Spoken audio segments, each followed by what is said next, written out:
एक कस्बे में एक विधवा अंधी औरत रहती थी। उसका एक बेटा था जिसके पालन पोषण की सारी जिम्मेदारी उसके कंधों पर थी। वह अपने बेटे को पढ़ा लिखा कर एक बहुत बड़ा आदमी बनाना चाहती थी। इसलिए उसने उसका दाखिला कस्बे के सबसे अच्छे स्कूल में किया।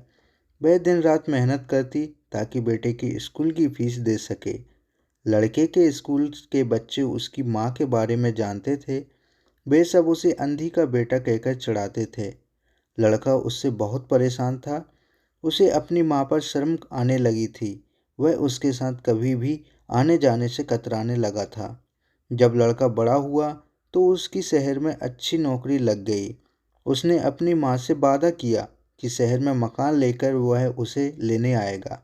लेकिन वह शहर गया तो फिर लौटकर वापस नहीं आया।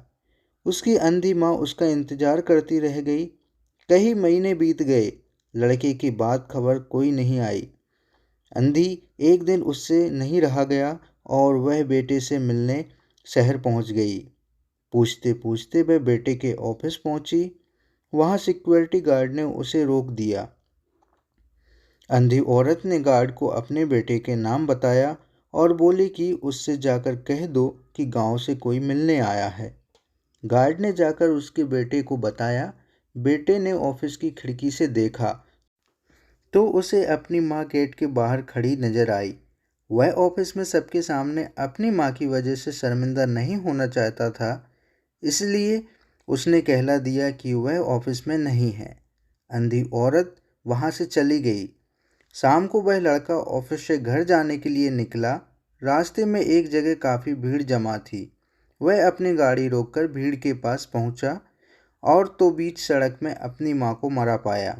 उसके हाथ में एक चिट्ठी थी जिसमें लिखा था, बेटा, बड़े दिन हो गए थे, तेरी कोई खबर नहीं मिली। चिंता हो रही थी इसलिए तुझसे मिलने चली आई। तू तो बड़ा आदमी बन गया है।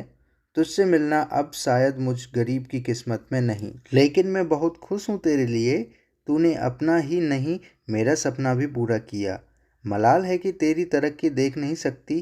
काश बचपन में तेरी आंखों में सरिया ना घुसा होता और मुझे तुझे अपनी आंखें ना देनी पड़ती होती तो तेरी तरक्की अपनी आंखों से देखकर सुकून से मरती। तेरी अंधी माँ ये पढ़कर लड़का फूट फूट कर रोने लगा। जिस अंधी माँ पर उसे शर्म आती थी उसने उसके लिए कितना बड़ा बलिदान किया। वह आत्मग्लानि से भर गया और जिंदगी भर खुद को माफ़ नहीं कर पाया।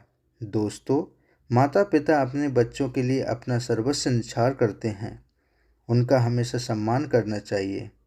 आपको स्टोरी कैसी लगी हमें कमेंट करके बताइए। वीडियो को लाइक एंड चैनल को सब्सक्राइब कीजिए। Thank you for watching video.